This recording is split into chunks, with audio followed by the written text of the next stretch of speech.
I've had a lot of people ask me this question. What is the best way to travel abroad? I want to travel out of the country, but I'm not sure what's the best way to do that is. Yesterday, a friend invited me to present a talk in a webinar he organized for his colleagues back in Nigeria. And the same question still popped up. What is the best way to travel abroad? Now, I believe this question resonates with a lot of you who are watching me from Nigeria, from Senegal, from Cameroon, from Ghana, or any other part of the world, and you're hoping to travel out of the country. You are in this space where you're asking yourself, what is the best way to travel abroad? So in this video, I will attempt to answer that question, and I'll be answering that question bearing in mind that people travel abroad for different reasons. So you're welcome to my channel. My name is Samuel Adano, and in this channel, I share with you travel abroad opportunities for work and for studies. I also bring to you the reality of life abroad and the challenges faced by immigrants, so that when you make that decision to travel out of your country to any of the Western country, it will be an informed decision. If these are things that interest you and you're coming to this channel for the first time, please do me a favor, hit on the red subscription button and turn on the notification bell so that when I upload new content, you'll be notified. And if you're a returning subscriber, I can't thank you enough for subscribing and for coming back to watch this video. Thank you very much. I really do appreciate your love and your support. All right, so let's go on to the topic of today.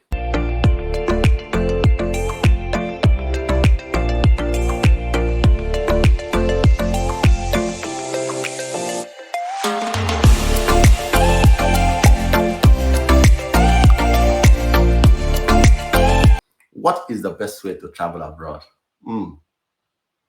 That's actually a dicey question because now people travel abroad for different reasons. Some for studies, some for work, and some people move out of their country to other countries.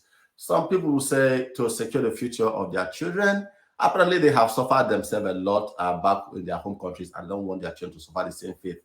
Which is understandable. All right. And some, of course, are moving for greener pasture. Now, I'm going to attempt to answer this question, putting all of these into cognizance. Now, I'm going to talk about the first way people travel abroad, which is, of course, for studies. Yeah, studies. Okay. If you're traveling for studies, you're traveling abroad for studies, and it's understand it's good. It's actually good. It's actually the easiest way you can travel abroad, in the sense that in some countries, once you gain admission to an institution in that country, and you are able to pay your deposit and also prove your funds and provide every evidence they require from you, you get your visa. Easy, right? But in my opinion, not the best way, unfortunately, except you are traveling to study on a scholarship, or you have a wealthy family back home who are taking care of your tuition and supporting you. Okay, but if you are, I understand also that a lot of people who are traveling for studies are doing that as a reason to escape their country. Now, listen, there's a difference between moving out of your country to a new country and escaping. Escaping is where you don't see any hope where you are, and the future looks a bit blurred, and you are in search of a greener pasture, and you're looking for a means of traveling out of the country. And of course, since studies is one of the easiest way, you put up your resources, you're able to do that. That is a good one, okay, and I will support that. Okay, now, irrespective of why you're traveling abroad, there's a video I did on 13 things you should do before traveling abroad or moving abroad, and I'm going to put that video in the link up right here and also in the description of this video, so you can go and watch it. It is important you watch that video. Okay, so let's talk about studies now. If you're traveling abroad for studies and you're fortunate like myself to secure a scholarship that take care of your tuition fee and or your maintenance, the cost of your maintenance, meaning or your upkeep, that is a beautiful thing. Okay, and it's, of course, a thumbs up to you. I wouldn't want to dwell much into that because that's more or less settled. Now, if you're traveling to go and study as a way to jackpot, as they call it in Nigeria, escape the harsh economic reality back home, it is also good. Now, it is good when you don't seem to have any hope back home and the future looks very blurred and you don't have any meaningful investment or business you're doing back home or earnings you have back home. I would advise, if you see the opportunity for studies, you're able to put your research together to travel, please, by all means, it is good. But if you have, if you are traveling also for study that is being sponsored by your place of work, of course, that is easy. of course, right? That is easy. So I won't going to talk about that. But there have been cases where recently, I don't know how true that is, a family that the man is said to earn an annual salary of 24 million naira, and they have a duplex somewhere in Lekki, and the wife was a branch bank manager in Nigeria, and they left all of that and moved to the UK on a study visa. Yes, you heard me right, on a study visa. Now, first of all, let me say this here, okay? A lot of people, if you're in the UK, I'm sure you understand this. If I have a job in Nigeria that pays me 24 million annual salary, trust me, I'll be on my way back home. In all sincerity, I'm going to leave everything back here in the UK and go back home. And I'm not kidding about that. I don't think that was the right decision. And before you crucify me, let me explain. Now, if you're traveling to the UK on a student visa, especially if you're doing maybe a master's, for instance, which I suspect that could be what the person came here to study. Yeah. Now, and if my suspicion is right, your master here takes a maximum of 2 years. So you left, apparently maybe sold all those things back home, left such a job or an investor that's giving you that amount of money, your wife, a bank manager, and you move over to the country, UK. Irrespective of why you did that, I don't think it's a good idea. Because after the 2 years masters, you are allowed 2 more years post-study work visa to stay in the UK and look for work, hoping that you get a sponsorship. Now, if you are not able to get that sponsor, now, of course, you are moving to the UK with a family, okay? Maybe, let me say a wife, a kid, maybe 2 kids, okay? 2 kids. You as a student is only allowed to work 20 hours. Now, you cannot get a good, comfortable job that will take you on a part-time basis. I can only work 20 hours. Okay? Now, I know that because when I came to the UK as a student, I wanted to take up an IT support role, and I couldn't find anyone. And even the agents I tried to get involved told me no company is willing to give you a part-time job of 20 hours working as an IT support engineer. Good. So now, so you're only able to work 20 hours. Now, maybe your wife will be the one to work. Depending on how old the kids are, if you haven't watched my video on child service and childcare issues in the UK, please, I'll put the link to those videos in the description of the video so you can go and watch it. That is when you understand better what I want to say now. If your kids are below the age of 16, let me put 16, your wife will most of the time be at home to take care of those kids. So you are studying and working an average of 20 hours a week, and your wife is not working, she's taking care of the kids. And as a family of 4, the least you can get is maybe a 2-bedroom apartment. And a 2-bedroom apartment in the UK, your earning for a month cannot pay for that. Because if you're working 20 hours a week and ending 200 pounds a week multiplied by 4, that is 800 pounds per month. That alone cannot pay your rent and your bills and feed the family in a month. All right. So the issue of getting being able to take care of the accommodation, your maintenance, and your upkeep of yourself and your family is there. Of course, you may have savings. All right. Someone who's earning 24 million naira a year apparently have a lot of savings somewhere, and they may have sold their property. The wife had money. They're coming here. All right. Now, after that 2 years and a 2-year post-study work visa, you may not be able, if you are not able to get a job that sponsors you, you now have the option of either proceeding to PhD or doing another master's, or maybe you return to the house and your wife going to do a BSc. So you have to go around, and if you're in the student route, you have to be in the UK legally for 10 years before you can get a permanent residence. So you have to go round and round and round and round and round like that. How is that going to end up? Well, I don't know. And secondly, for someone who has been working in Nigeria and earning 24 million annually, the job you do is not a small job. So coming to the UK, you may find it difficult picking up a job in the healthcare, working as a care worker or a factory worker or working in a warehouse.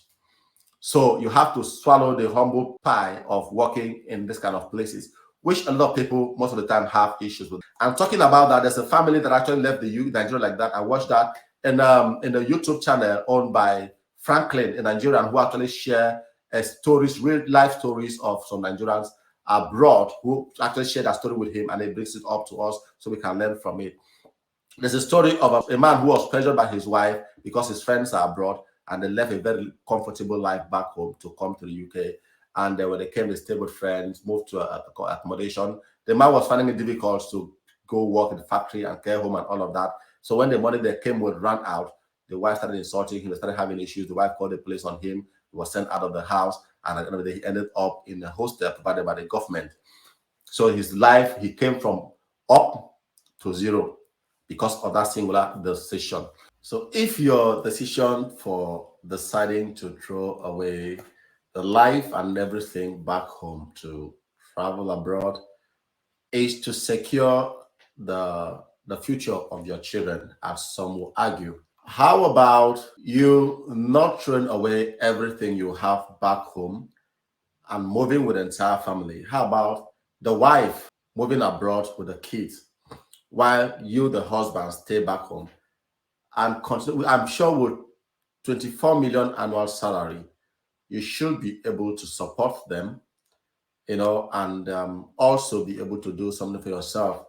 Now, with that, with your wife and your kids in that country, you can apply as a dependent, which enable you to travel into the UK and out when you want to. And even for medical reasons, if you are back home and you're feeling sick and you already have a dependent visa that with your health insurance paid, you can actually travel to the UK and have medical attention without paying any money at all. And of course, while the wife and the children are here, their stay here start counting. And depending on how old the kids were before they get here, they could get their permanent stays, permanent residence, and eventually citizenship. Now that secures the children future without you jeopardizing your source of living and coming to the UK to start from scratch. That I think would be the best way. What do you think? I want to hear your opinion in the comment section. But I feel that is the best way, instead of throwing everything back home and embark on a journey of the unknown. That is what I call it, the journey of the unknown. And like I said earlier, if I have a job right now that pays me 24 million annual salary, I will certainly be on my way back home. Trust me, I will. So for studies, if you are doing that, you have a job back home and you're coming to study and go back home, it's understandable. All right. If you're coming on scholarship, beautiful. If your company is sponsoring you, beautiful. All right. So I have looked at that. Now, I've looked at that from different perspectives now. Let's talk about traveling abroad for work, which to me is the best, though not the easy way of traveling abroad, of moving abroad. Now, it is the best because when you get a job, when you're traveling for work purpose, you are given a work visa, which immediately start counting towards your settlement. And if you come to that country, most of the time, because the work visa sponsorship, most of the time is between 2.5 years, 3 years to 5 years. All right. So sometimes you may have a job that sponsors you for 5 years and you come to the UK or any other country, and after 5 years, you can apply for settlement. Some country after 2 years can apply for settlement, which means they now give you a permanent residence where you don't need to apply for visa to continue staying in that country. So, but also it may not be the easiest way, because sometimes you need to apply. I need to get the right skills for that job. I need to apply and keep applying, attend interviews, get unfortunate emails telling you we could not proceed with the application, and all of that. It requires patience and a lot of grinding, but at the end of the day, it pays off if you are consistent. And especially now that a lot of countries are opening themselves up for skilled immigrants to come in and help fill in the gaps caused by the shortage of skilled workers in those countries. Now, that means more opportunities have opened. And talking about that, I have been sharing and have more videos to share about jobs, current openings with visa sponsorship across different countries in Europe, the UK, Canada, and the US as I see them. So this is if you are not subscribed to this channel and you're hoping to get a job and travel out of the country instead on a work visa, please subscribe to this channel now. So yeah, So traveling out with a job has to do with you first of all getting the right skills, knowing where to apply, knowing the company that are recruiting, and all, and knowing the process, the recruitment process. And those are the things will bring you in this channel. So I believe that is the easiest way to travel abroad. So if you are back home and you are looking for a means of traveling out of the country and you are struggling with raising money to, because you want to go through the student route as the only means, as the only means you can think of, please be open and stay to this channel, because there are scholarship opportunities. We'll be sharing also about on schools that you can actually go on you can actually go studies abroad on scholarship. And if you have some skills, okay, and talking about skills, right now there are jobs openings across the globe, with even for farmers, for carpenters, for mechanics, and all of that. So irrespective of, except you don't have a skill at all, but if you have any marketable or relevant skill, I believe there is a job for you somewhere. So please keep your minds open and keep searching. So do not, and also another thing is this: if you watch my video on 13 things you should do before traveling abroad, the first thing I mentioned was have a contingency plan. Okay, so what I want to say is this: if you're trying to move, planning to move abroad, and you have investment back home, you have properties back home and all of that, please don't sell them because you want to travel abroad. Let those things serve as your backup plan should things not go the way you think they would. All right. So like I said in that video, I will say it again, it's easier to think the grass is greener on the other side until you actually get there and notice that they are not actually that green.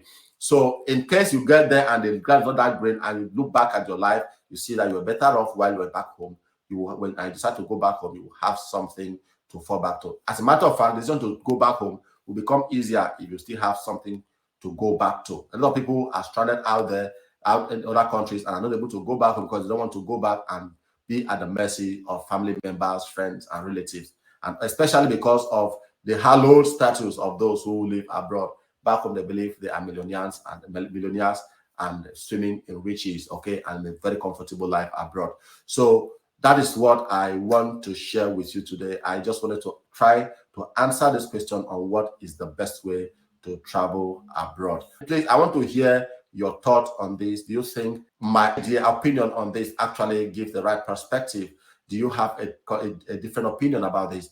I would like to hear you share it in the comment section. Let's have these conversations going. I'm sure a lot of people who will watch this and read your comments will get a wider perspective and get a good idea. The essence of this is to make sure that you make people who are planning to travel abroad make the right decision and don't shoot themselves in the foot and end up falling from grace to grass, or from up there to zero and starting all over again. Thank you very much for watching to the end. I hope you have been able to pick one or two things here, and you have. Please share your opinion. Just comment and like the video, say something on the video, and also share it with your friends and family. And yeah, that is it for today. I will see you in my next video. Bye-bye.